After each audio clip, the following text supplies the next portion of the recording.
It's a pleasure for us. Pasquale, welcome. In truth, it's already been a long time since you made me aware of this point of view of the endospheric Earth.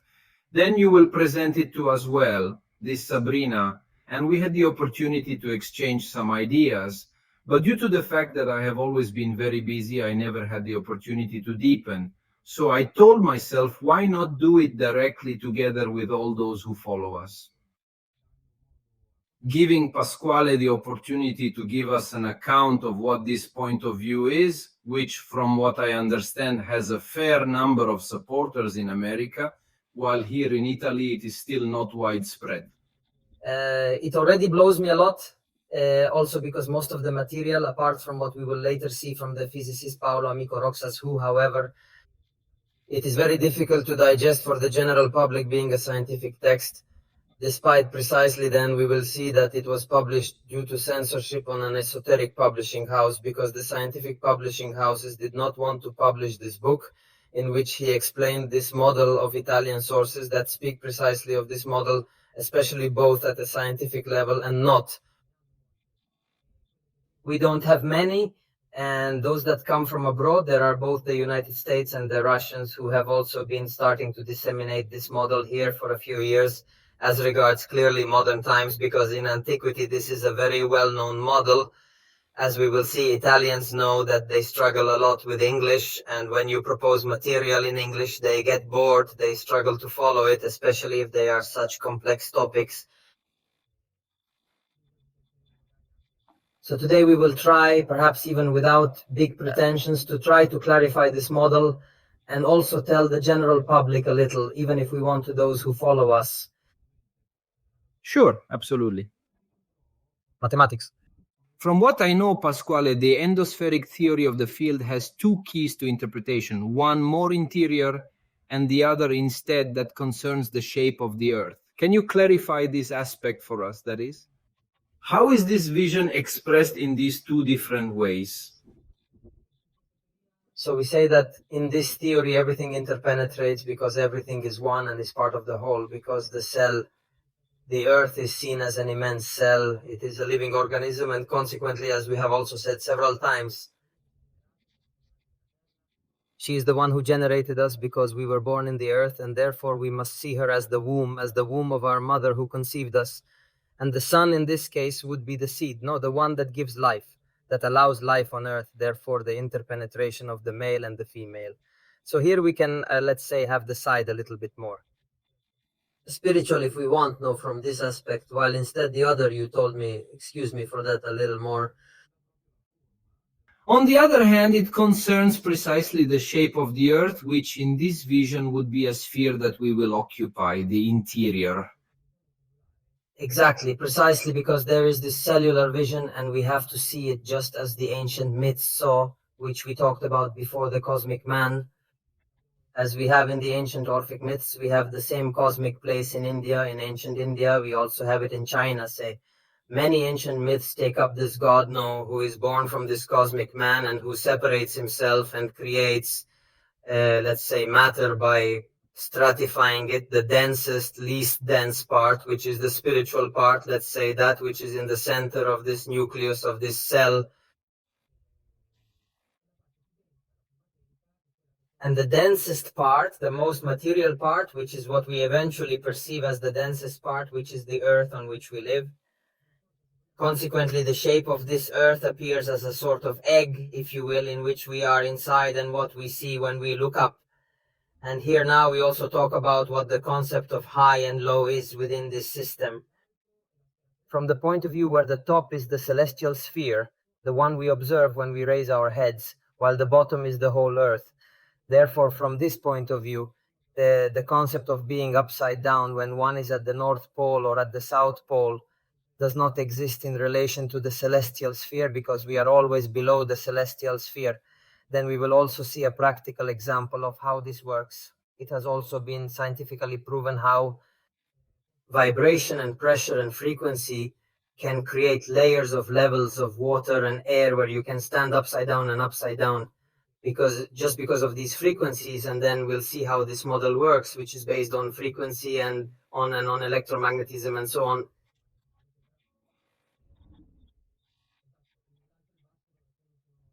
That's right. The up and down are relative to the celestial sphere, not to the North Pole and the South Pole, because in fact that's all the down, because it's part of the place where we live, the most material part. So to summarize, in this vision, we would be inside this sphere and the celestial bodies would be in the center, so sun, moon, stars, planets would all be stirring in a central core. They would rotate around the celestial sphere, which in turn contains the stars that we see, so they would be our luminescence.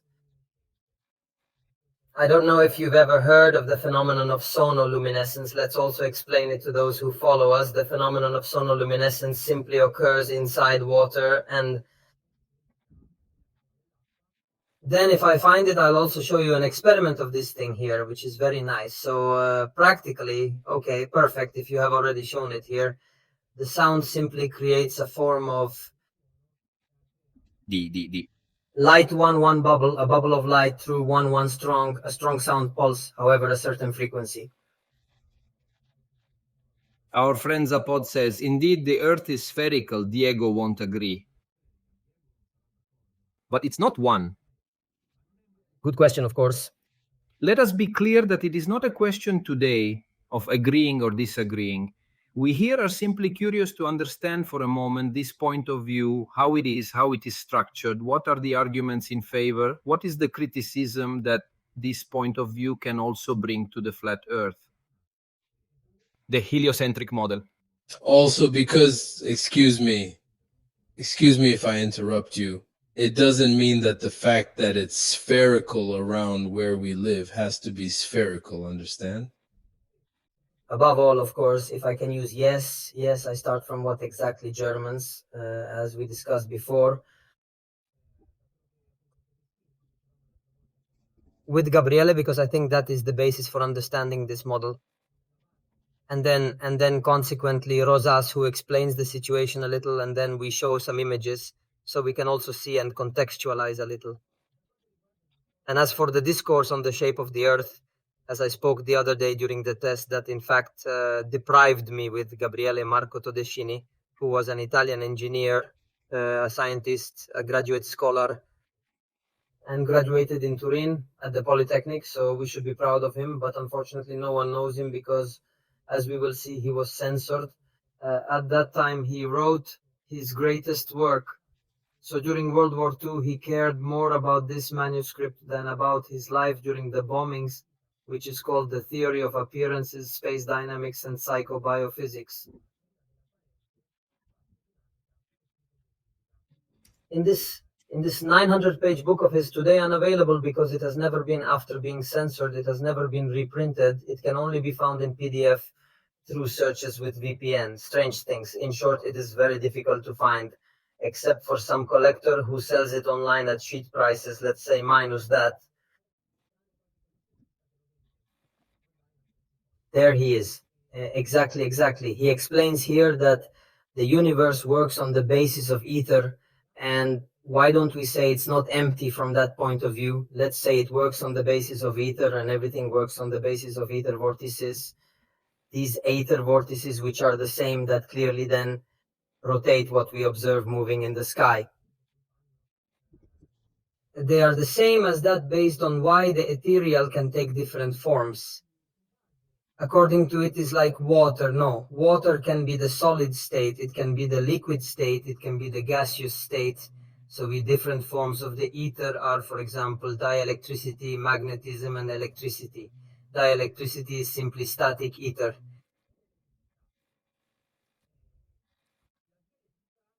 When static ether is exposed to magnetism, it polarizes. Dielectricity, being static material, is polarizable. Polarized ether transforms into electricity, therefore electricity is polarized ether, and all these ether vortices interact continuously.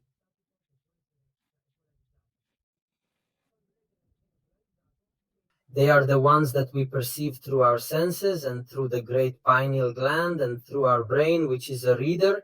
It is a machine that works on electricity and is able to read all these impulses that we, through our senses, perceive as electromagnetic impulses and transmit intact. Smell, hearing, and sight are clearly subject to the limit that these senses have. And our interpretation is the interpretation of these vortices of Hector. It is not, let's say, an objective reality. It is an interpretation of these vortices. This is why Todeschini calls it the theory of appearances, because the world we aspire to with the senses is an appearance.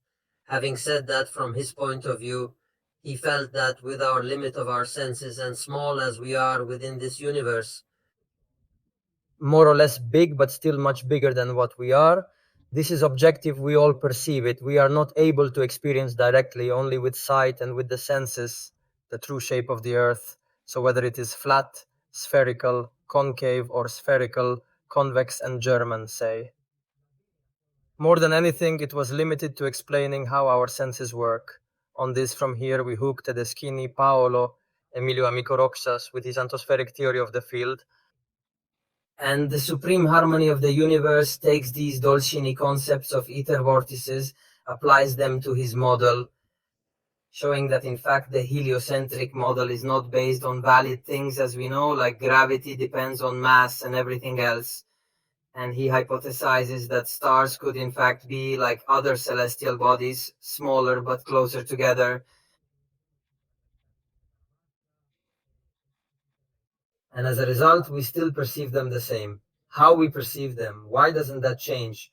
Because the point of view, the observation does not change. The one that changes the interpretation of the phenomenon, rightly not like gravity.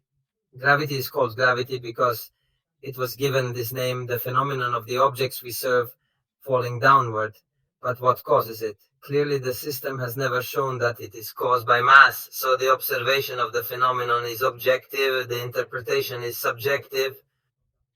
From this point of view, no. We connect, and then I leave a space for other questions and other interventions on the shape of the earth that clearly, as we will see, Paolo Emilio Micorozza theorizes and demonstrates both with mathematical calculations and with empirical experiments. Then we will see that the earth could be a basin and contain the whole universe inside, but precisely because of our limits. And he explains how our eyes and our senses work. We perceive the earth slowly. So the perception that the earth is flat is correct at the level of perception, but unfortunately from the point of view of this model, it is not correct at the level of form, because in the micro, clearly you being small on this, let's call it a sphere, to simplify the portion of earth that you can see being a large basin, but mathematically it can appear flat to you. It's not a, let's say, and we enter into the optical illusion of the limit, of the dividing field, of the vanishing point from inflation, etc., etc. We will see that the horizon always rises, and therefore beyond these things here, the fact that visually the earth appears flat to us is absolutely so. There is nothing to say about this, but it is very lacking even with this model, which in fact includes both things. That is, the fact that the earth appears to our senses flat, but in fact it is concave. And this is also, I close with rightly this preface, the fulcrum on which the official model is, let's say, the system has been based to break up this model, which clearly from my point of view is the most complete one, the one that gives the answers. At 360 kept away many things together, we say no, and groups everything in one model. The system did soon knowing, let's say, this truth, to separate it into so many levels, also, and in so many different models, to create a spherical earth upside down that rotates around the sun, and that clearly a tide of bales, let's call it that, and created a model inverse, which is clearly consequently false. It has also created a geocentrism. It has also created a geocentrism that is both spherical, as history has taught us, and it has also created a planar geocentrism that is based on the fact that actually a lot of the physics or a lot of the visual experiments that the planar model researchers have done in support of their model are actually the same ones that can be used to explain this model, and therefore accordingly we are going to create a system such that the system has broken up the main model into many small models, inconsistent with each other, so as to divide us. And be here today, we say, to kill ourselves. If we weren't talking about this model on the heliocentric spherical model, on the spherical geocentric model, on the plane geocentric model, and these are the only arguments that the system proposes. Because of this, we call model here neither for good nor for bad. Unfortunately, no one wants to talk about it. In fact, I thank Gabriele very much for giving me this opportunity tonight, because I also try to contact other people who have channels and have visibility, but unfortunately I have not received any response. And it is our pleasure to help you bring to light an interesting point that deserves further study, so absolutely welcome. We respond on the fly, for example, to Elisabetta, who we greet and says, gravity has been demonstrated or wrong. How do you explain it? How do you explain it otherwise? But look, Elizabeth, it's been proven that objects fall from the top to the bottom. This is out of the question, and no one has anything to say about it. But let's say that the nature of this force is still an object of debate, because there are those who speak of a mass that intrinsically develops a force of attraction, such as Newton, and there are those who speak, like Einstein, of bending, not of space-time. And then we say they are two ideas that in some way are assimilated and re-understood by those who would like to avoid a contradiction in the dominant scientific model.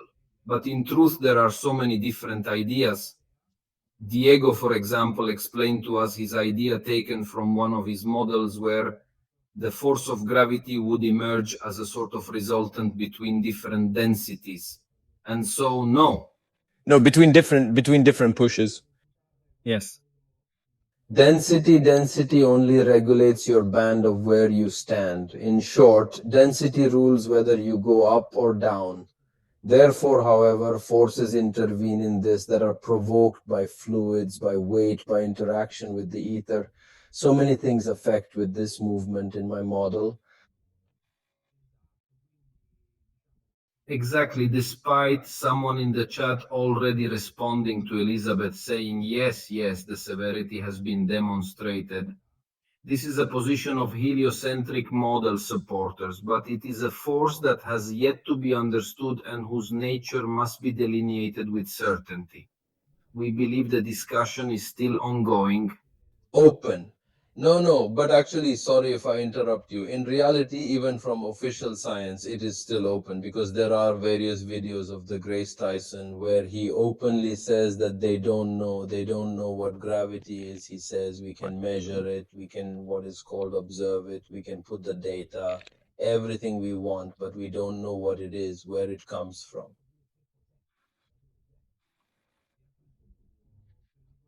And at this point, to reconnect me to the main discourse, I wanted to show a comment by Giovanni, who always follows us, who says hello. The problem of the concave Earth always remains the water, as it remains attached to it on the concave surface. And so I would like to share a video with you so we can see what I was trying to explain earlier about density, frequency, and so on, to put it into context. Yes, please. Let's see. Let's hope the video isn't from YouTube, otherwise they say it's not good. No, but why can it happen? So? Yes, I'll share the screen.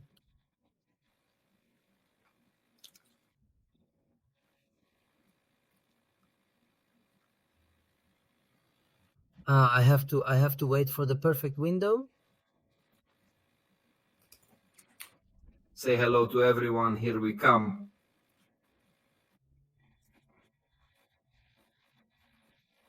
If I do this, he's waiting for me. I'll find him immediately. Here he is then.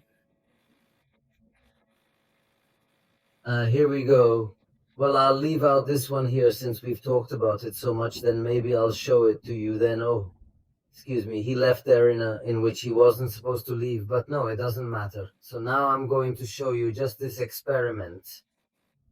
And Gabriele, can I hear the audio, or should I comment on it? You can actually read a lot of subtitles here.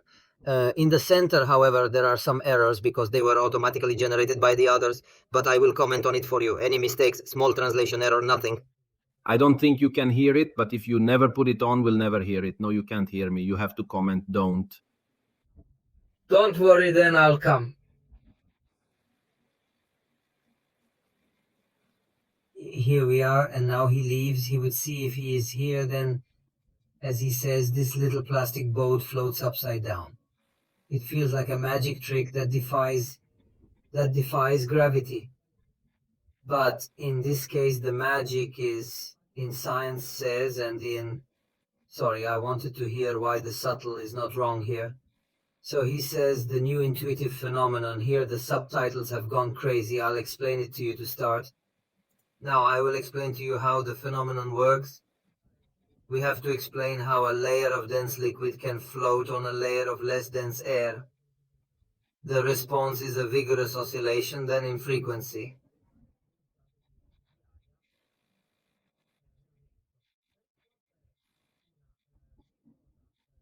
And inside a container, clearly like in the way we're talking about, if you take one fluid, a water inside a container with air and turn it upside down, the water starts to flow as expected. No, the fluid begins to go down as it is normal. It does not suspend in the vacuum and so on, but it moves the air layer. The air rises up and the water falls down. Now what happens if you place the container? They say on a shaker, clearly on a frequency, no, on something that gives it a certain frequency, because then we will see that it takes a specific frequency. Vibration prevents the formation of ash liquid, keeping the level lower, and if the drops cannot form, the liquid cannot fall. As a result, they float on a trapped air cushion. From these frequencies, therefore, the air below and the air above create different layers of water that here are simply contained by the air. There is not even the earth for absurdity, right? And here we observe how two boats, in this case, for example, they have put these boats in there, where clearly, once it is positioned, crushed by the air, that from under the press presses over the density of the water that holds it. Any object, a ball, a ship, something can stand both upside down and upside down, because above and below, as we said before, are related to the pressure and density of the container in which we are, as in this case the spherical container we talked about earlier, where the center makes its downward pressure based on all the electromeasurements we were talking about earlier. So the frequencies that are at play in this case, and therefore until we reach, let's say, the equilibrium point, the boat is attached. When it is, even if you move it, she doesn't go down. You see? You can move the water quietly. No, it's not necessarily, if we want, let's say, perfectly flat. No, then we will see how, depending on the pressure, the water can also curve, because this is another question that they often ask me. It's a very important topic.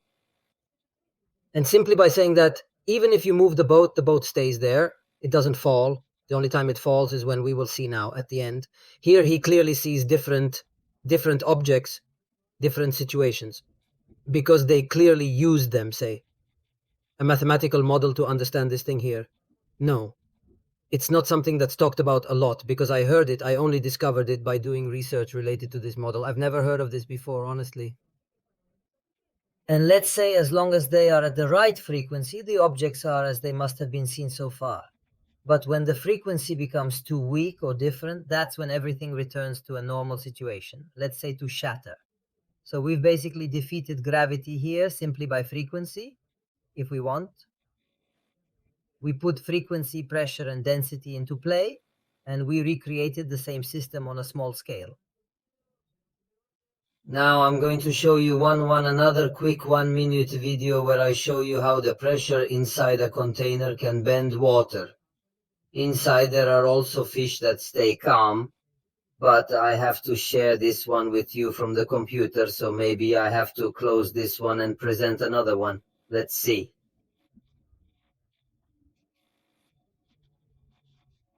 Or maybe share directly on the screen. Let's see, share screen. Let's see if it makes me strangely, it doesn't make me share the video. I try to share it as a file. I try to share it as a file presents video file. Okay, perfect. Let's do it like this.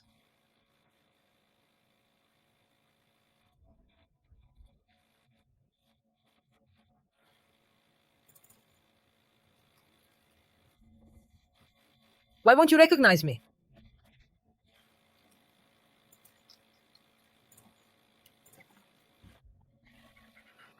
Can't share and in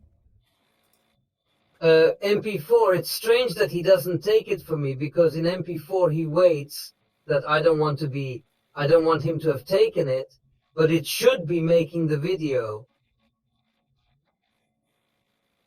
Come. At worst, send it to me on Telegram. Yes, perfect. I'll pass it on to you immediately on Telegram if you can share it. I have it here anyway. Meanwhile, Zapot says, but she was not still and stationary. Now he says it's shaken like a bartender's shaker. No, okay, but the movement was to do the experiment, but actually Easter. That's right, it is. That's right, frequencies. And he says it's a question of frequencies. Keep in mind that with this model, we have in common a fundamental point, and that is that everything is stationary, that Not the Earth. it is stationary, it is not the Earth that moves, rotates, translates, etc., etc., but it is. The celestial sphere in this. Chance, the heavenly Earth that moves, that rotates. That's right.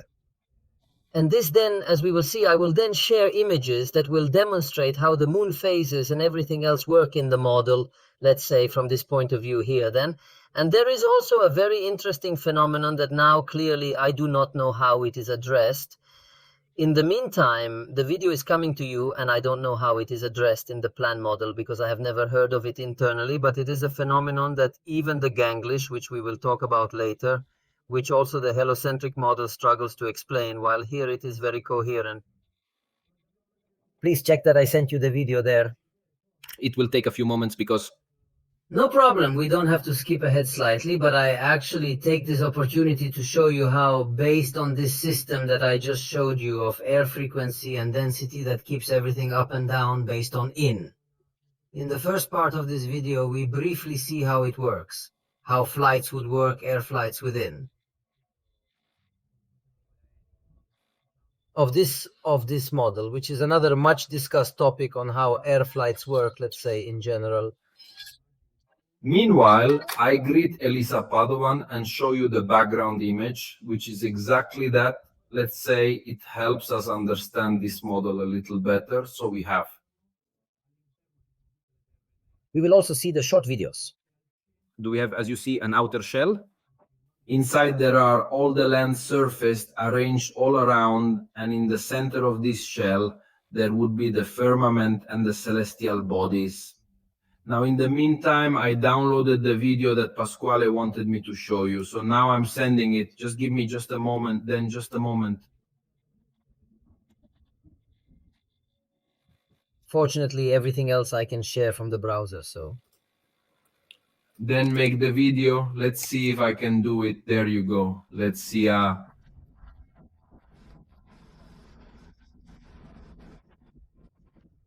little in the first phase. Just him. Shows how air flights would work within. This surface, density, pressure, and so on. And now we're going to see the water experiment coming right up in a moment. There it is. Basically here we have a container of water. Gradually increasing pressure is applied. Pressure from top to bottom.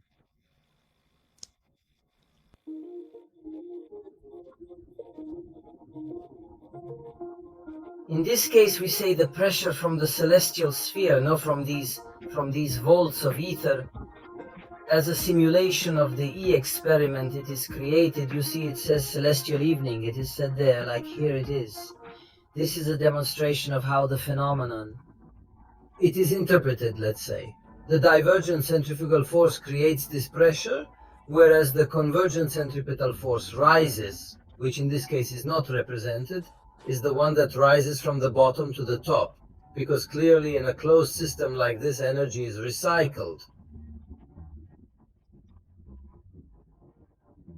The ether vortices, the toroidal vortices go from top to bottom and create this pressure, and then go back from bottom to top and return to the matrix.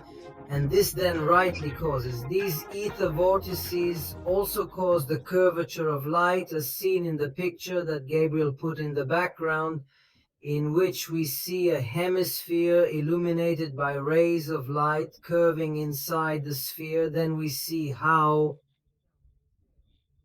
With practical experiments, I will show you how you can observe even simply at home, such as how you can visualize the light that curves and the shape of the electromagnetic field that makes the light curve. And here we see exactly a dark hemisphere where clearly the light curves as a theoretical field, and you create the dark hemisphere, the illuminated hemisphere, where the sun at that moment is present in the hemisphere. Now, I don't know if we want to go back to that. I could show you something a little bit more concrete about the model itself. I would.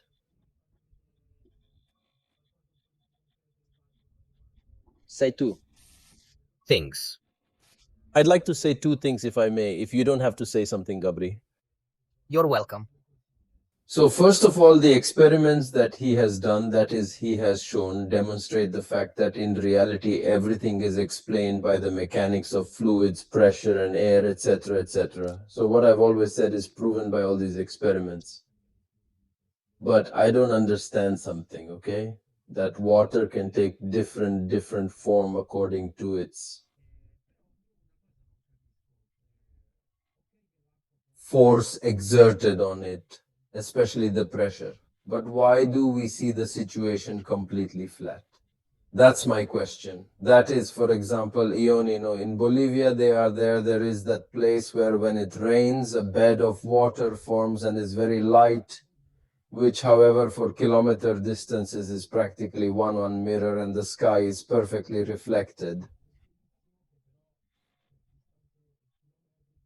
And it's perfectly flat, both the reflection and the thing. If it were curved, then the reflection should also be, and not only the shape of the earth, but also the reflection should be concave in this case. And how do you explain this? From this point of view, as I said before, they are phenomena.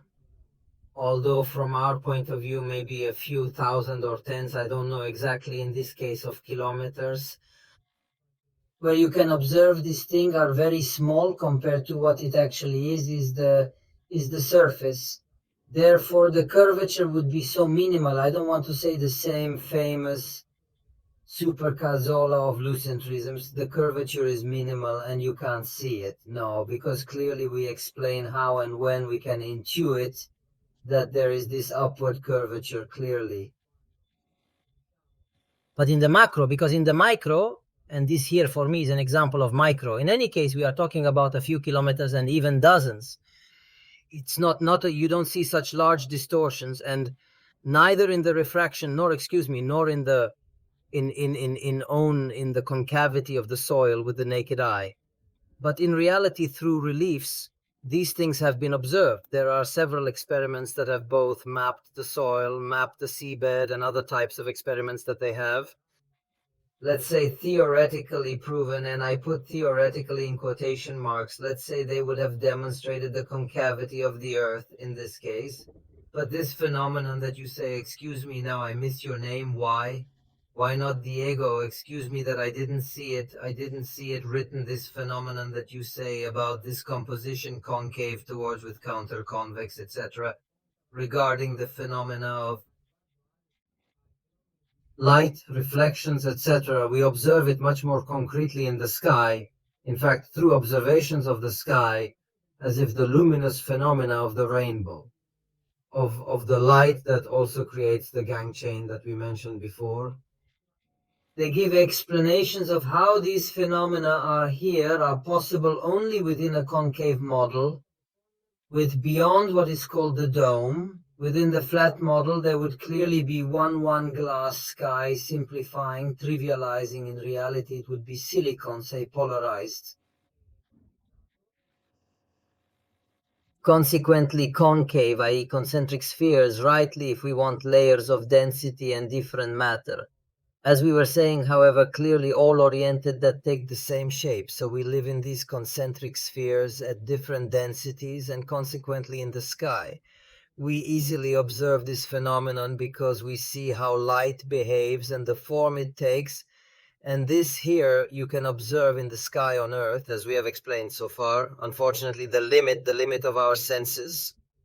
It only allows us to see with our eyes that the lake curves slightly or not, but at most we can rightly see the mountains in the long.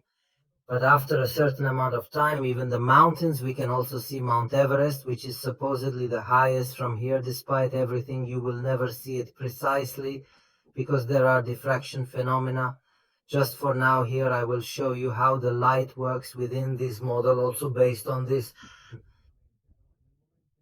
But one thing comes to mind, doesn't it? So they say if it's spherical, you don't see certain things because they go behind the curvature, right? Here it should be the opposite. Actually, you should see those because they go upwards. So see a picture to explain how it works. Let's see if I can find it.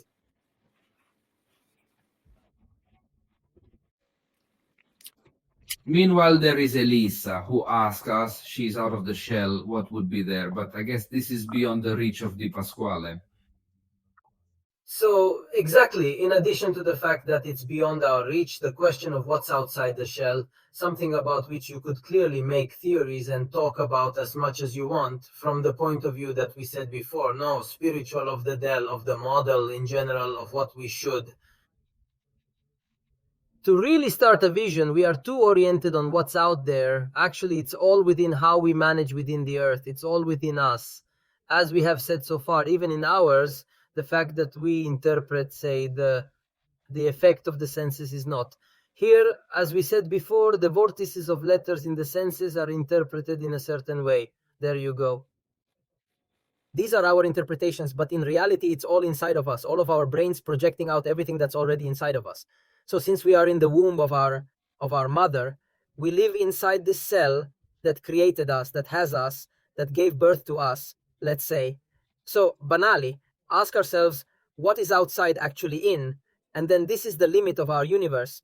We see what is at the center, which is the source of Dela, of creation, let's say, but actually. Then what comes out of the shell could not be nothing. Let's say the reality is this, you. I give a spiritual answer that I think satisfies everyone, beyond whether it is a convex concave sphere or a plane outside there is a gigantic elephant. And everything rests on the elephant. Here. So this is the thing. Of course, it is not clear how a shell can balance on the back of an elephant. The flat earth is fine with us. Understood? So this also makes us think. From the flat ground, however, let's leave a margin. It depends if he has the hump. The elephant is a little bit of, and it depends if there is also a soup, an egg holder. Nacella. An egg holder, then this theory could also be fine. So sorry guys that I'm having a little difficulty, but I'll solve it right away. Damn, oh, then you get the earth in the saddle of an elephant. I'm gonna go fishing inside right now. Oh, then guys, I'll show you Pasquale the request of some in chat who would like to ask you, okay, but there is some evidence, some demonstration, something a little more concrete, right? Which can make us say that this theory actually has cornerstones, has strong points also from a scientific point of view.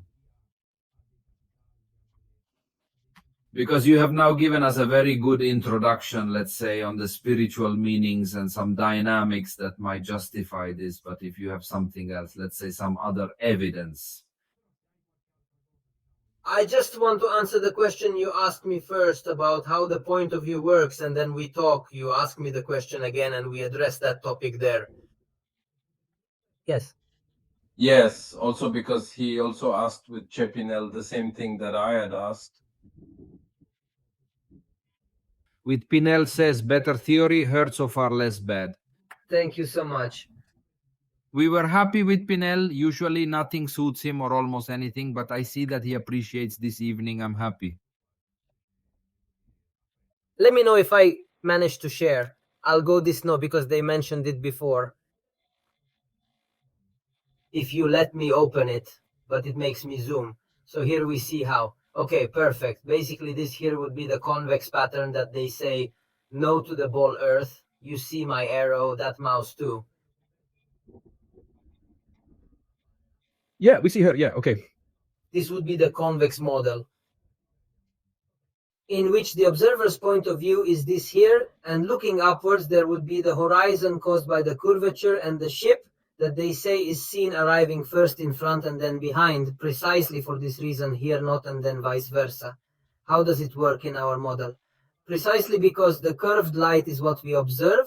It is the pulses of ether. So light is nothing but another form of these vortices of ether that strike our senses.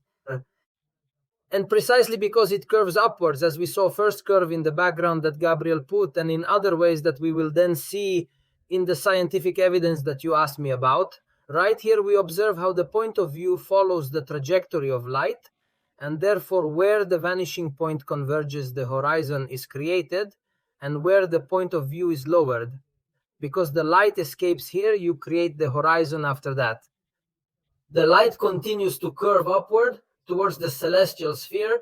So from here, you looking up are looking at the celestial sphere. You are no longer looking at the Earth, because this gray corner here that we see is a blind corner caused by the fact that it is no longer part of your divisible portion, because yours, let's call it trivially a wrong photon. But anyway, precisely the vortex of ether, in this case of light that hits your senses, which curves in fact because light travels not in straight lines but curved by the effect of the field, for this deteriorating the spherical field. This is why you who see the horizon and then from here you see this portion of the ship which is hidden from the field of vision which you no longer have, and then the light rises and you will see the sphere, the celestial sphere. Now, how do I prove this to you here with a scientific experiment? In this video you can see Gabriel. Yes, you can see it. Yes. Okay. This won't be heard then? How can I get you? Meanwhile, a question of what says why light curves differently from the Earth. That is, why does light curve more than the Earth? That is, if you put the other slide back, the other image from before, you see that you have the light, which however makes a narrower curve than so much so that at the beginning it touches, but then yes, if it separates, no. Why does light curve differently from Earth? Light curves more than Earth, as demonstrated earlier, forming a narrower curve despite touching at the beginning and then separating. That is the water. In this case, since the shape of the Earth, being the Earth matter, is fixed, let's say it tends to say the concavity of the Earth, the degree of concavity, let's call it that. The index of concavity of the Earth is fixed. Water together with the Earth have their, let's say, constant curvature, while instead light, being subject to the curvature of the field, has a curvature that depends on the field, hence the electromagnetic field that is generated by the celestial sphere, as we have seen before, but also the celestial sphere should depend on the curvature of the field. No, what do you mean? Sorry, I don't think I understood the question. That is because the Earth is concave. That is, where did this shape come from?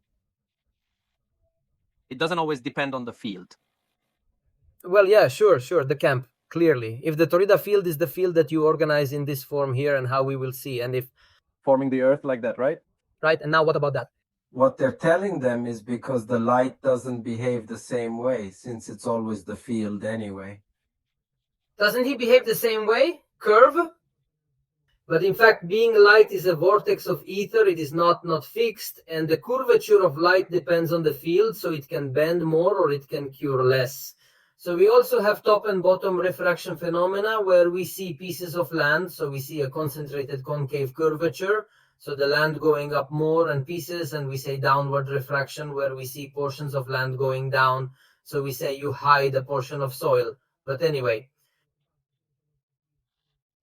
we still manage to see that the horizon always rises, therefore consequently we also perceive this fact, but we cannot claim that the Earth, which is solid, and the light, which we say is a wave, which is not a vortex of ether, we say follows the same mechanics as the Earth, which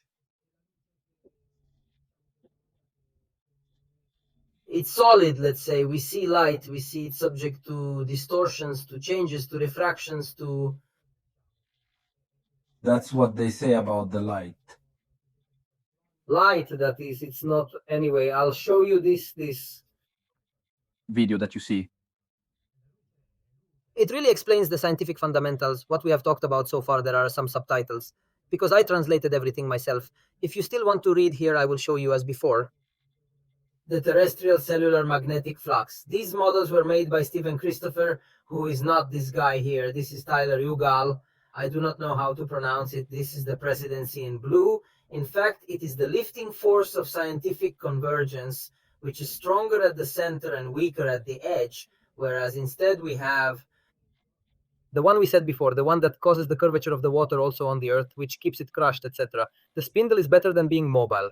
In this case, the scientific divergent ossification force that is stronger at the limit and weaker at the center, therefore being stronger at the limit, holds it attached, being weaker at the center, understands, then at the center, E.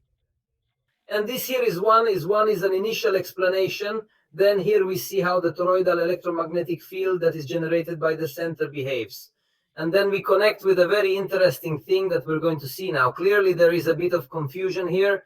There is what I explained to you before, the centripetal dielectric field, the centrifugal magnetism, and the intermediate pressure that creates the conformation of the field. Him clearly. Then those who want to delve deeper, pause and maybe read these things. We now move on. Here's how it shows. Practically, the field is arranged like this. This is phi hadron is simply a shape. Then we will see how the phi is arranged in this model, but it is the shape of the field. Okay, I have to hide this because perfect. This is the magnetic field of the magnet, and this is the dielectric field of the magnet that we were saying, the static field. Whereas instead the magnetic field is what activates electricity, and here is how it is, how they combine. As we can observe, this pattern is repeated throughout nature. In the center of creation, we find the source of energy in each center. And this is represented in every representation, even of the ancients, as we see in the eye, in the pupil, in the egg cell, all that we said before, the magnetic hair. What would this be? It is where researchers of the new plane sometimes claim to live in the center of this magnetic plane between the two systems, and let's say the two toroids. But it's here, this is ground zero. No, you can't live inside here. And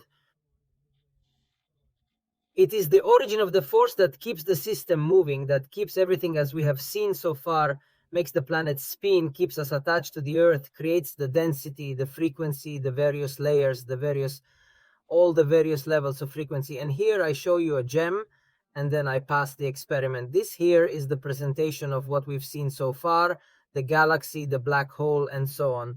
Also seen within our model, I'll show you another gem. This is the first photo here. Do you remember the news that they gave the first photo of the black hole at the center of our galaxy in 2022? No, in quotation marks. The supercazzola that they invented is not a supercazzola because everything must be interpreted well. Here is the photo of the black hole. Now I will show you. First of all, I will explain to you how this photo of the black hole was made. This photo of the black hole that he calls not the photo of the black hole, because the photo of the black hole as black cannot be photographed because black. Then we'll see why. Because the light inside does not pass. Because the light, as we have said, up to the curve and curving around the black hole, that is the source of all this energy that we have talked about so far, curving inside creates this dark ring where the light does not pass. So for us, we see it black simply because the light inside doesn't pass through and creates this ring. And this ring that they photographed is nothing but the electric field, let's say the magnetic field that we've been talking about photographed so far. They simply managed to photograph the field that is around the black hole that would be the center of our universe. And here now we see how we explain this thing here. Let's move on. Oh, well, it could simply be nothing more than a photo edited with Photoshop. No, it's genuinely true. That's true, but that's the only photo, actually. Photoshop photos, there are others. That one there is the only one, let's say, theoretically reliable, because you can photograph the medical field. And here we see an experiment. This is a ferrocell. It's a ferrocell. It's simply, in this case, a container with glass in which there's fluid iron inside and LEDs around that emit beams of light. By placing a magnet under the ferrocell, in this case, then you can also put on top. Let's see what happens. By putting a magnet under it, we can see these right here, which are the magnetic fields, the shape of the field. So we're looking at the shape of the field and we see the light curving, because these beams of light are the rays of what you said a little while ago, of the lights, of the LEDs, which bend to affect the field because there is a magnet underneath. This what we see, this shape here is the magnet, because the magnet creates a field, and we see the same situation that we saw just now. We see the magnet in the center, so the center of the universe and the field around it. Here it is, the magnet in the center, because there's a magnet down here, so the black hole, the light around it, and the curvature of the light that follows exactly the shape of the field. And what do we serve? We serve that Earth that could be represented by this circle, right? It has its curvature, while light serves the shape of the curvature of the field is precisely this. Here is precisely the shape of the theoidal field. In this case, is in quotes displayed in seeds 2D. But you imagine this thing in 3D. We have the flowers of life. We have all the esoteric knowledge handed down by the ancients. If we want no here we have the flower of life. We have the creator's quote eye. No, that is all these philosophies, all these things. The curved light, it is this experiment here. From my point of view, it is wonderful. It is very simple to observe how the light curved due to the effect of the field inside. In this case, it is simply the shape. It does not depend on the shape of the container. It is precisely the shape of the electromagnetic field. It is precisely because the universe, it follows the shape of the field because it is generated by the field. Look at this, looks exactly like the black hole that they make us see them with the CGI. Rightly look, it looks exactly like that. It looks exactly like the CGI though. So someone asks, but then inside the universe there is a black hole? Inside the universe, what we see as a black hole is this phenomenon here. What we know as a black hole at the center of the Milky Way, of the galaxy, of what we know as the universe, is this phenomenon. But the black hole, simply as I explained before, because the light does not pass, because there is the source of energy, it is what creates the magnetic field. Then the magnetic field arranges itself around the source and creates the black hole where the light does not go. The light is all around. It is what we see, the stars, the sun, and everything that we perceive is illuminated by the source, that from where you unravel, from where all the vortexes of ether originate, and all the magnetism, electromagnetism, and everything we have talked about so far. Very good. I also wanted to read some comments. So apart from Dylan, who asks us, you will also talk about the crater Earth. The theory of reflections is wonderful and combines Earth, quarry, flat Earth, and globe. Yes, we have already done it with our friend Adrian Fiorelli. There's already an episode on this. So if you want to go get Dylan, you can find the episode on Earth crater. Vittorio asks a question. I would like to ask Pasquale if physics has the frequencies that he is explaining are the same ones that allowed the construction of Coral Castle. I don't know if you know Coral Castle. If you can share the photo. So I wanted to say, because I don't want to confuse, but yes, let's say that clearly, as I demonstrated just now, any material, in this case we saw water, but it could be one rock, or just find the right frequency for the right material, and clearly here. So this is Coral Castle. I don't know if you see it. It's quite an intriguing structure. Ah, yes, I understand. I see what this is about. Yeah, sure. And so the pyramids and all their mysteries come to mind. All the pyramids, like so many other things, we can make a little parenthesis about and close it right away without having to think about these technologies here. Much more banally, a very valid hypothesis also from my point of view is that of geopolymers. So in any case, a very advanced knowledge on the creation of very geopolymers. Better than what we are able to do today, which therefore give you the possibility of moving the matter very easily into bags, let's say of sand, let's say of dust of this material. And then as a kind of concrete, reagglomerate it into very large blocks. This does not apply to everything. Clearly, it applies in this case, let's say, pyramids and other things. It does not apply to monoliths. Let's say the more vigilant ones that seem precisely in this case, let's say precisely for the pyramid, it could be a very valid option. Actually, there at Coral Castle, there are granite blocks or as big as those in the pyramids, so... Of course not. The notion is quite intriguing. Magnetism and frequencies, so I say. Yes, I was simply saying that also can be a very valid hypothesis for other contexts, let's say in general. No, not for this. But in general, it is also a valid hypothesis.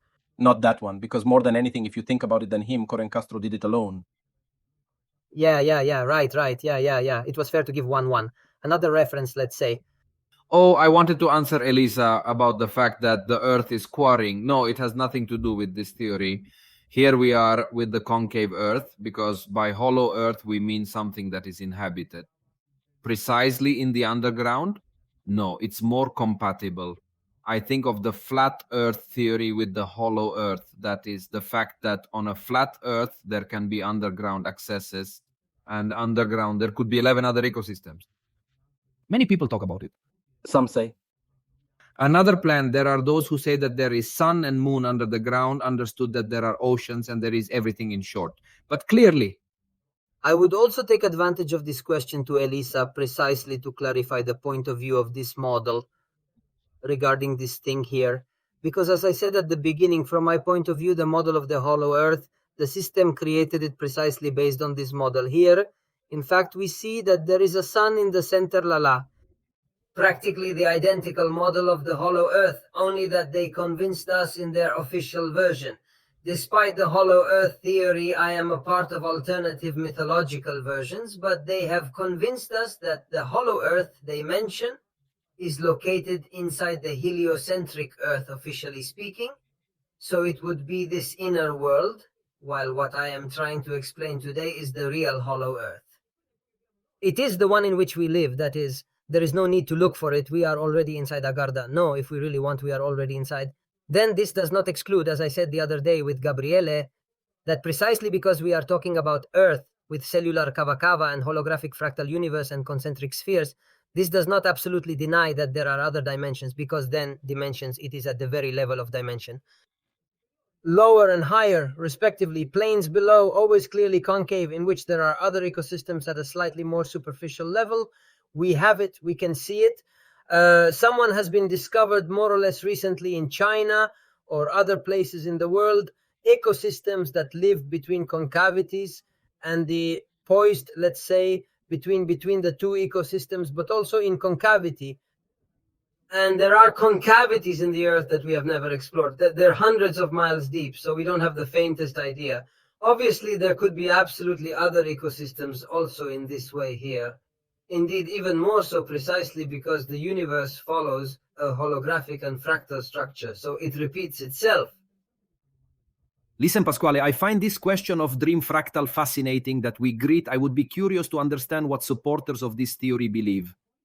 It doesn't go back into the flat model. That is, what are the criticisms that an endospheric Earth proponent could bring to an Earth proponent? Plain then, from the point of view I want to emphasize, especially the experienced researchers of the plane model, is that if we examine the plane model like a sort of concave hemisphere in quotation marks, in which, however, the waters are contained and the continents emerge and be mounted by this sort of dome, generically speaking, beyond all the other variants and facets that there may be, not existing a consolidated official plan model that agrees on no, of which one spoke of craters, one spoke of refactio. So there are many, many open discussions. The criticism that is made of the plan model is the same as I did at the beginning.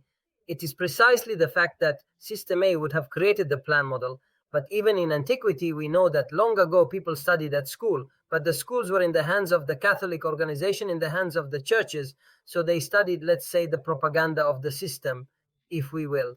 So as much as it was a model that we consider alternative today, is it a model that it has its limits and closes in this sort of cage, which instead, if you amplify this model here and simply split it today, complete it, you have the model with cell phone cable, which is as if you take the flat model and cut it in half. That is, if you take this model, you cut it in half. It's as if you had the flat model, put the dome, then there is.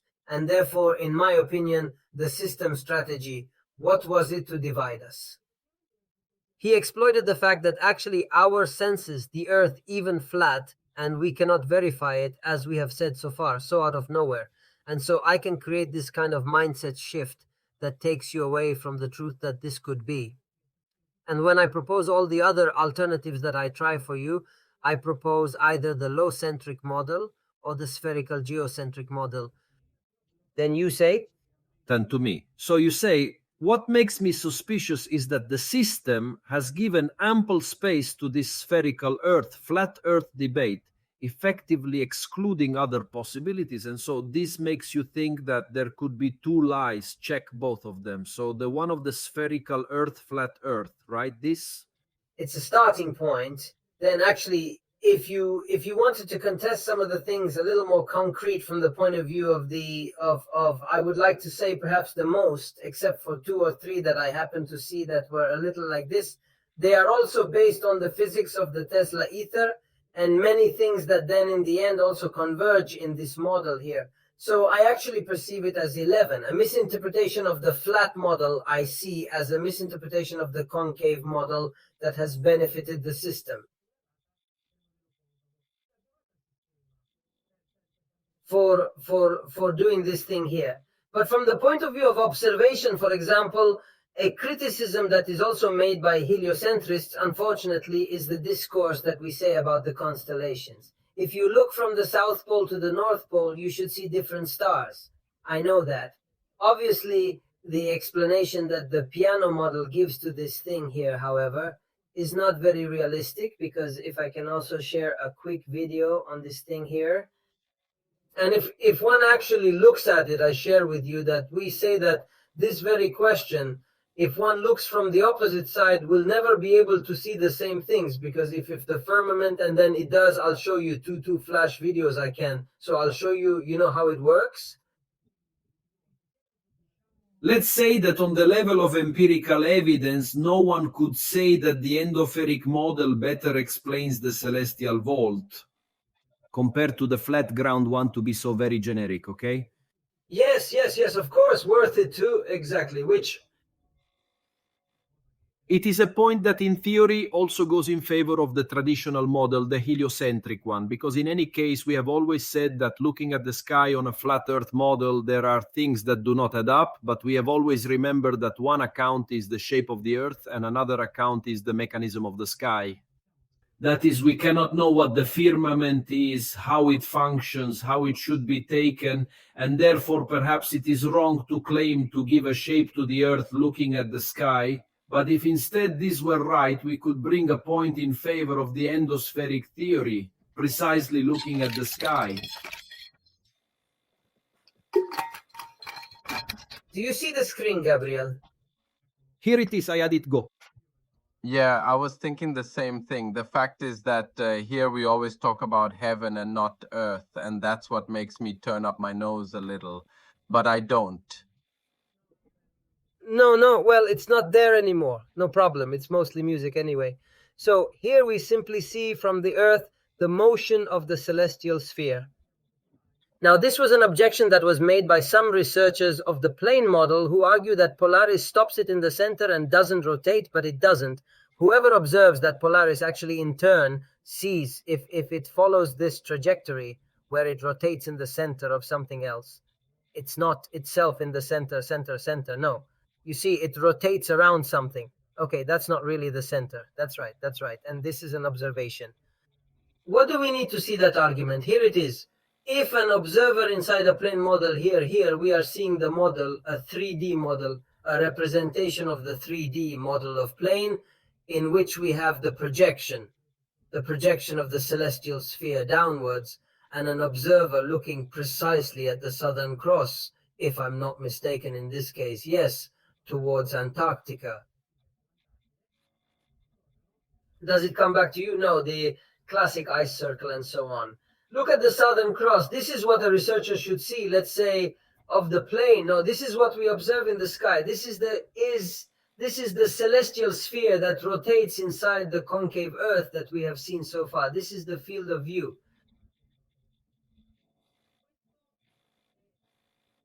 So, as we have explained so far, also the fact that the Earth appears flat because it creates this perspective dome that projects the sky downwards, as also causes the phenomenon of sunset and so on, does not. And here we see the discourse of inclination. Then I will also pass on maybe if you want the name of my channel, simply Land with Cellular Quarry. There are some translated videos, then others will come out. So if you want, who wants to deepen, then possibly for their own affairs. Slowly here, we are clearly going pretty fast. I explained to you through what I saw before.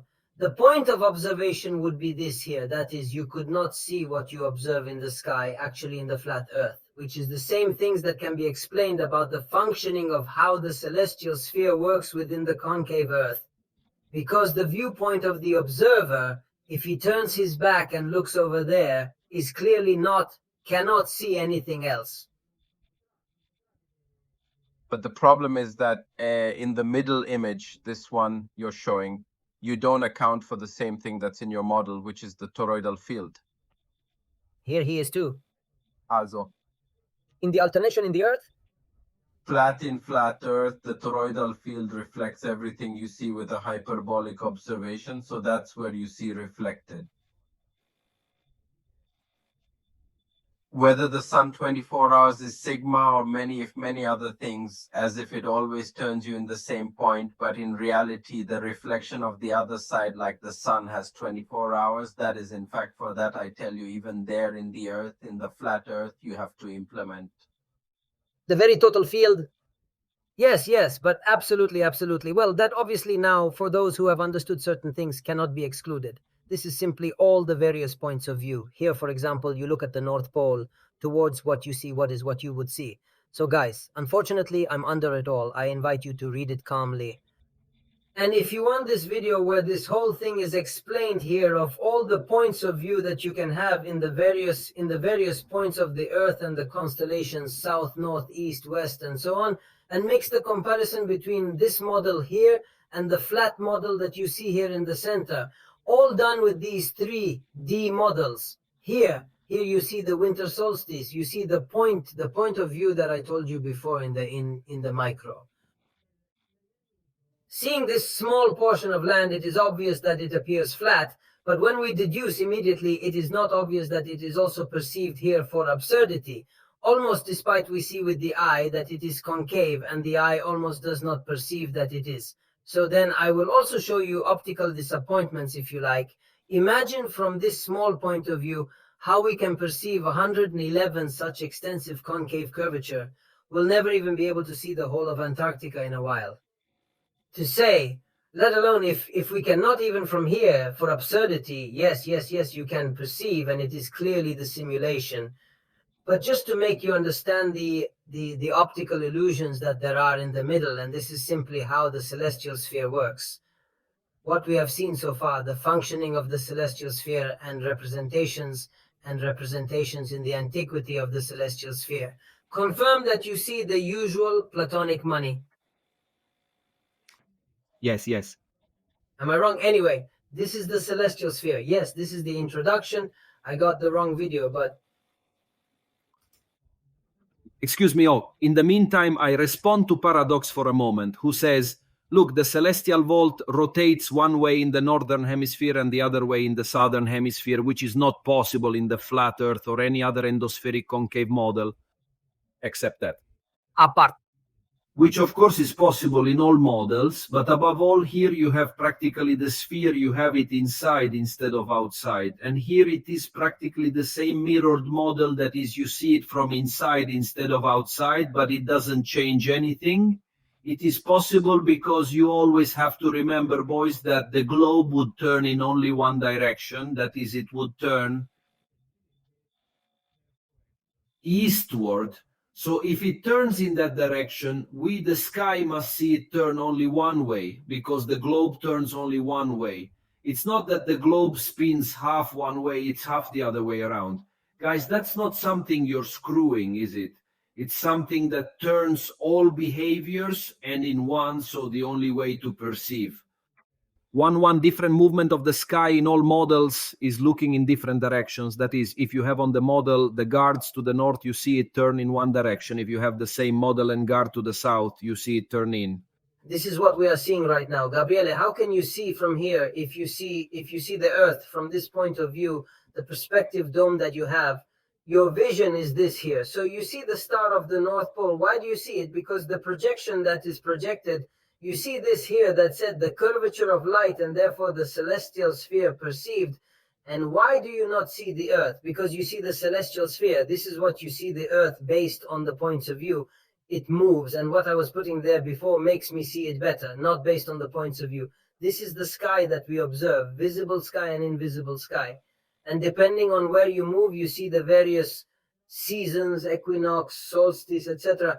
And they are all represented by these bands, and which clearly are exemplary. This is, and what you see here is a representation of the torus, which is simply the dielectric field that we were talking about earlier. It's a graphical representation of the dielectric field that is in the center and that generates the ether from which letters are generated. Here we see, according to the various points of view, based on where you place yourself on the earth, the portion of sky that is projected to you is different, and you will see different things. So you can clearly see the LA, the celestial sphere, spinning clockwise, or if you stand on one side and see it spinning counterclockwise if you stand on the other side, simply because it changes your perspective. She always turns the same way. You are the one who, from your point of view, has the illusion that you are turning the other way around because you have changed your point of view. But this is obvious. But in all models, the movement is unique. So how do you see it? On the contrary, if you are always facing the same side, it is a unique movement to see it in two different ways. You have to be looking in two different positions, right? However, I begin to thank Pasquale for his presentation. I also wanted to show his channel. So maybe then whoever wants to learn more can do it in a moment, and I'll put it. There he is. This is his YouTube channel. It's called Terra Concava, Cava Cellulare, where you can find several videos that he wanted to translate. So it has also done a good job, let's say, to allow everyone who wants to approach these issues to find accessible material. I wanted to make a consideration before saying goodbye. We thought about how we say it. System has given some visibility to the flat ground model. But what comes to mind is that we agree that they told us a lie. No, that's what I think. We all agree, that is, we agree that we are not standing on a spinning globe shot out of nowhere, so we are all against the official version. We agree on that, right? Perfect, Pascal, I wonder. Why would they tell us this lie? To hide what from us? And if I go to see what are the patterns that we have on the plate at the moment, it seems to me that the flat pattern represents, let's say, a much more pressing reason for creating a lie. Why? Because the flat model is surrounded by other lands, and therefore the main reason why they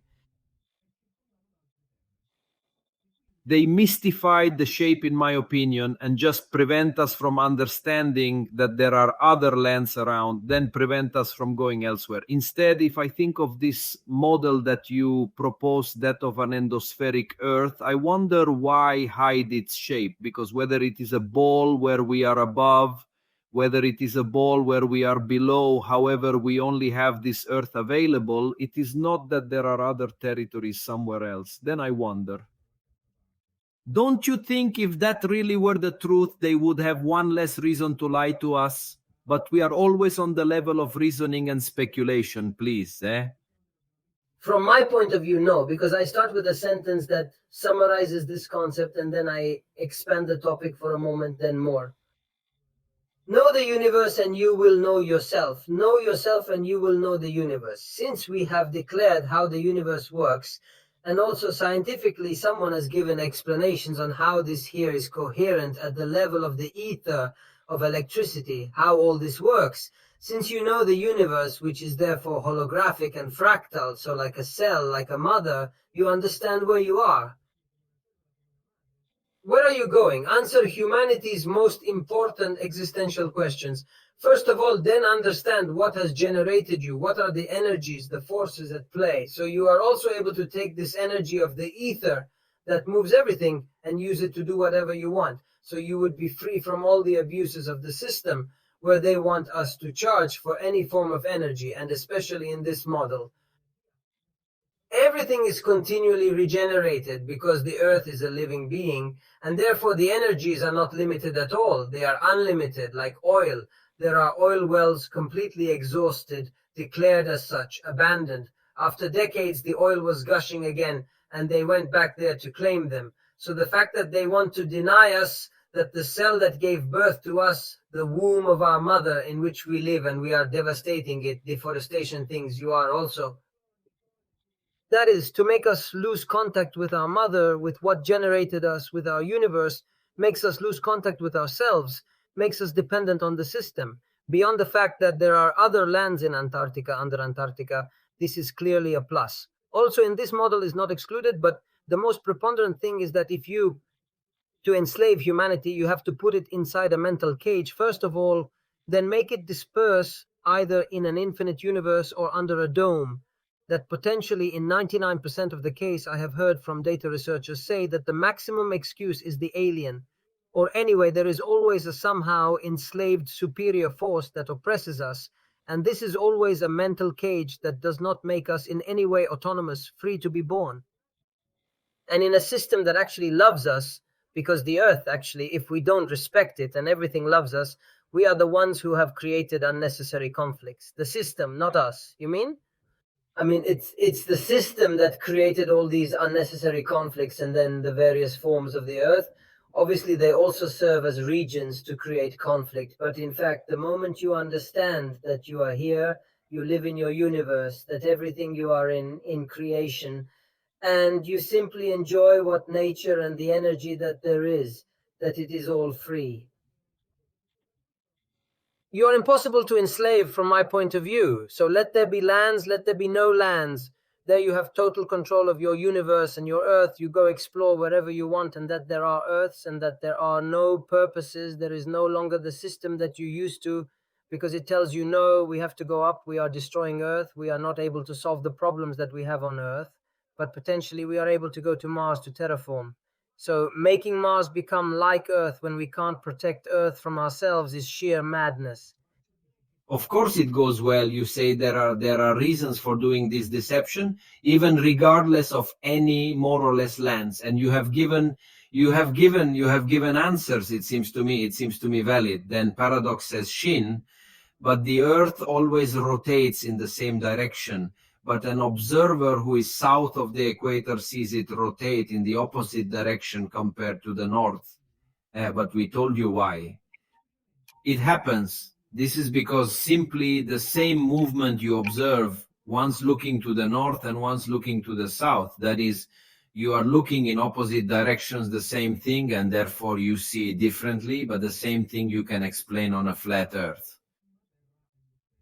Or on an endospheric Earth that is really here, the constellations, they won't actually prove nothing. Guys, but then watch Paradise, go on YouTube, type in Monte Valley Star Trails 360°, and it makes you see how in the Northern Hemisphere you see both different tours, because you just look north, you see one. If you look south, you see another standing in the same hemisphere. Exactly. As is obviously reasonable even on a flat Earth where there are no hemispheres, but there is still a center of rotation. And if you look straight towards the center of rotation, that is towards the north, you see one turn of rotation. But if you turn around 180 degrees, but it is obvious that the same turn, you will see it move in reverse. No, oh well. If you allow me, I would like to share the last gem, fast, and I leave you. That is simply the last documentary that I managed to translate on my channel. I invite you only then to watch it calmly, and I show you only a 1-minute content. And I close, of course, you see my screen, the deception of the continents. It is the optical illusion. Now here we have the size of the continents that many have. They have often said no, they show us shapes of the size of the different continents, maps and so on. No, here you can't see it with the naked eye, because then I will also show you why, and then maybe eventually with other videos made better, because this one doesn't move still. One is with 1-1, this one here you see to my left. And 1-1 alleged image, of course I don't say photo. And a reconstruction, obviously made in 3Ds, of a convex spherical Earth like that, proposed by the centric model. This one here is an identical reproduction in session, but of the same thing, of the same image, but concave. So you see that simply because of an optical illusion, the continents are distorted. Now I'll show you contents and contents and continent, which would be continents and contents content. Something that obviously contains no container. Look at this. This is a hollow head, as he says of Charles Chaplin. No, look at it spinning. We have a very powerful optical illusion.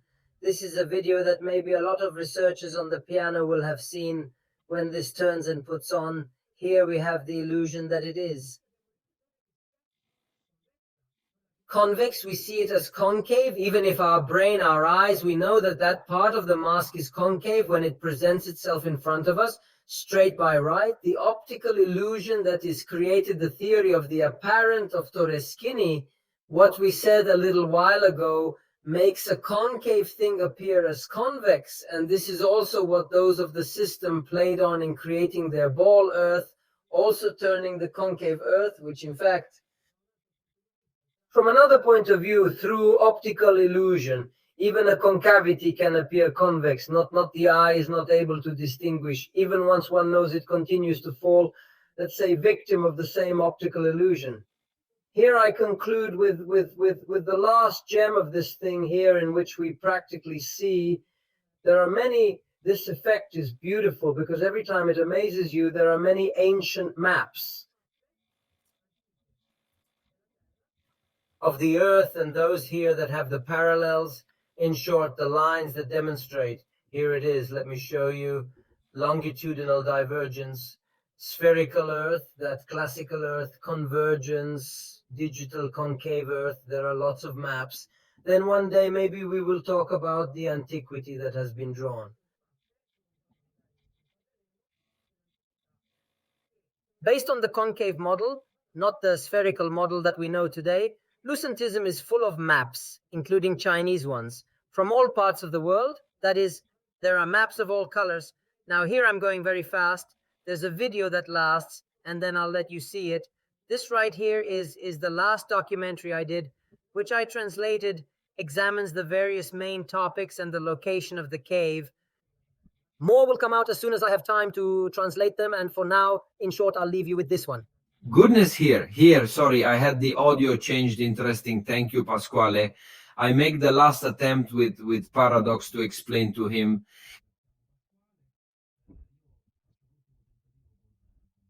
that in the flat ground model, which is a circle, basically there's a north in the middle, and then there's the south that's all around. South is in all directions. Do you understand? Paradox.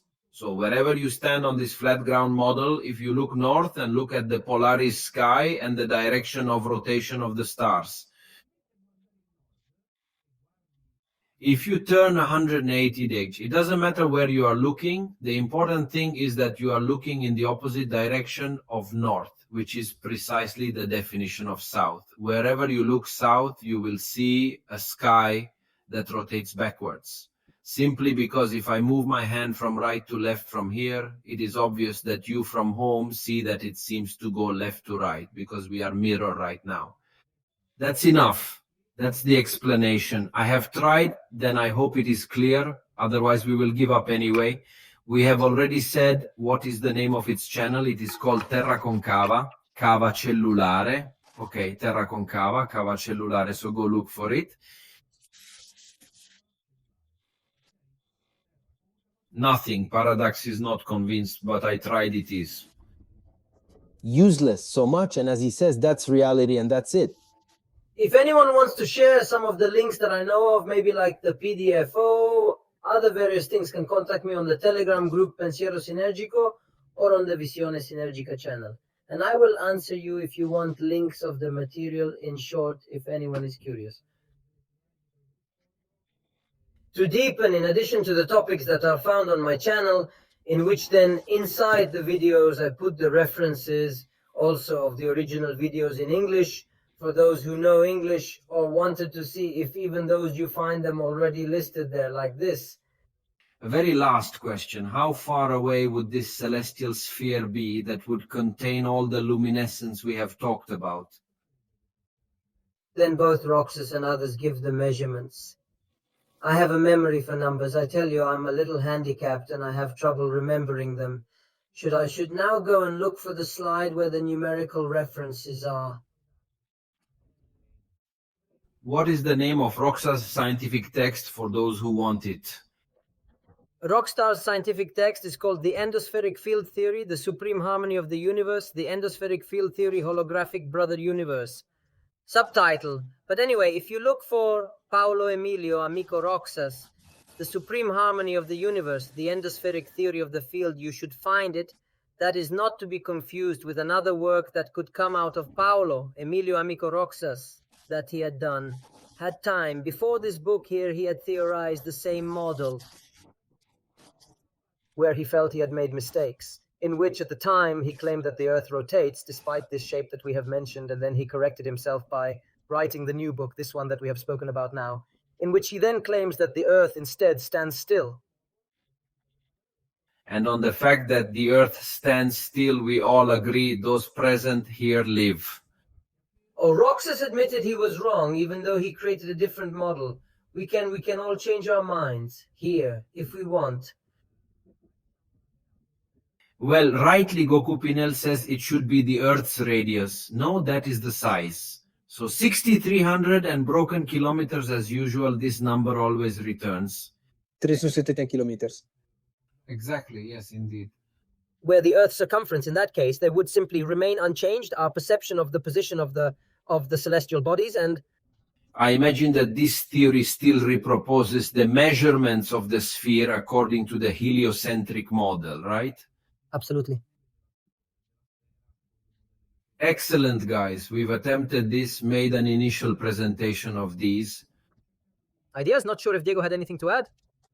Here, if you want to conclude, let's go AA closer. Diego, go yes. Yeah, I just wanted to say that I think he said a lot of things that are true. The only thing that does not convince me at all, I repeat, is the question of water. Because yes, we know very well that those energy fields and frequencies, we can modify matter as we like, the problem that is never seen. Water that vibrates like that, you always see that it's completely flat. So it's hard to believe that it's a vibrational field that holds the water that way if it still needs to vibrate all the time. Instead, it seems that at a certain point it rests and comes down and is flat. I think it's the other way around. That is, you said that in your opinion, the theory of the spherical Earth, of the flat Earth, was created to oppose and make and hide the true shape, which would be concave. In my opinion, and the spherical and the concave were created, which are practically the same thing, only one goes outward, the other goes inward to hide the plane. Because if you see all the electromagnetic fields and so on that you have shown in the middle of the field, there is always a kind of plane that spreads out in a circular way, right?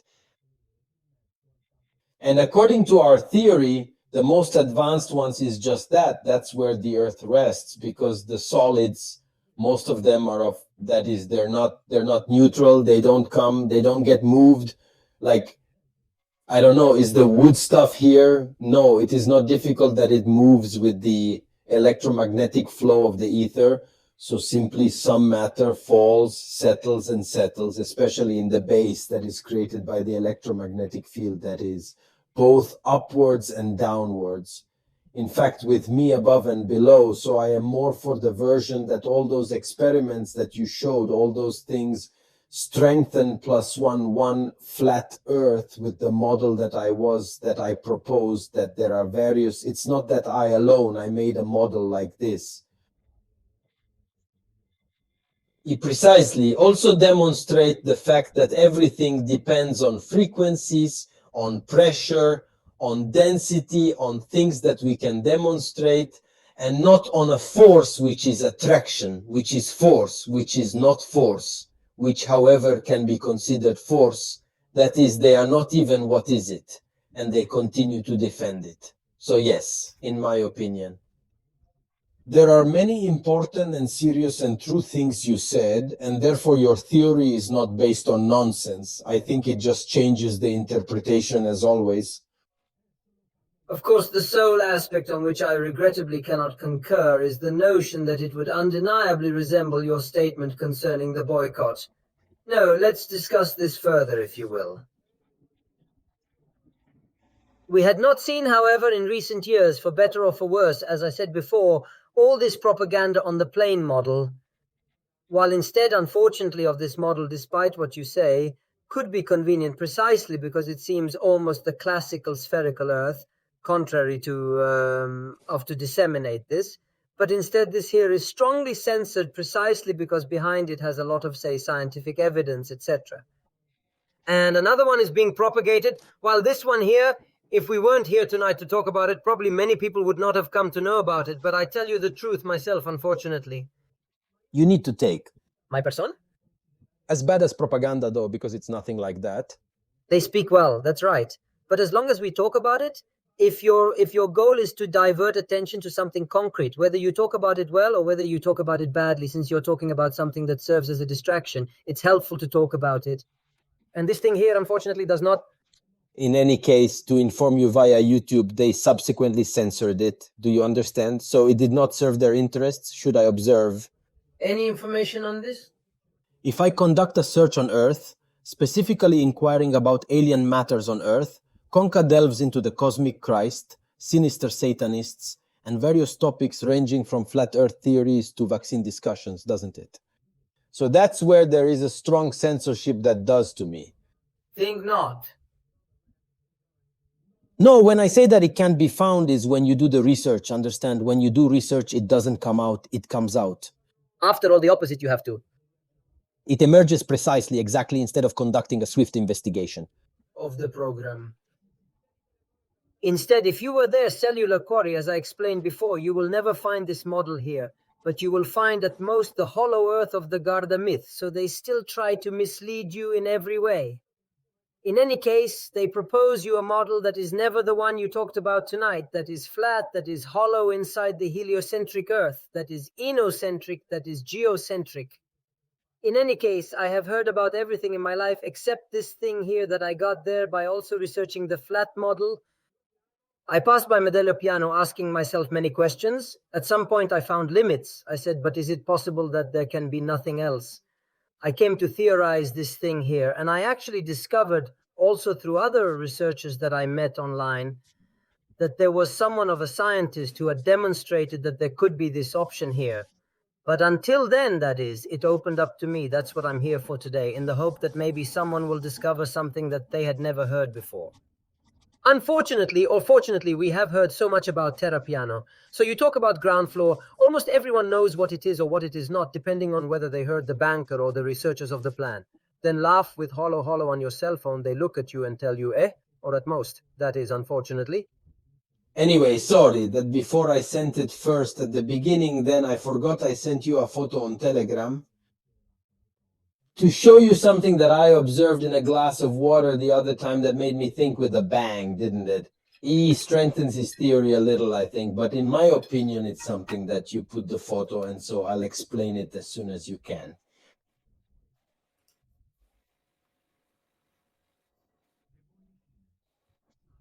The bubbles?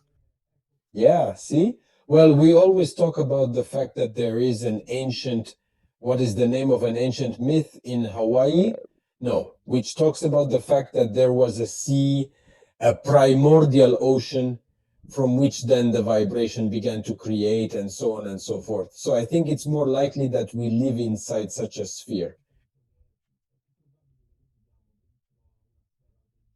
But inside, it has its own constitution. It has a plan or several plans, because then who knows how big it can be, right? And nature shows you that certain things are possible, understand? That is because you actually, inside those bubbles, you have gas chambers, not alien, so you can create an ecosystem, or simple water. So,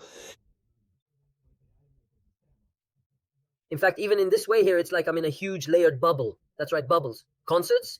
Yes. in fact, I sent it in the beginning because it's basically like more cells, right? That's right. Like cell reproduction, exactly.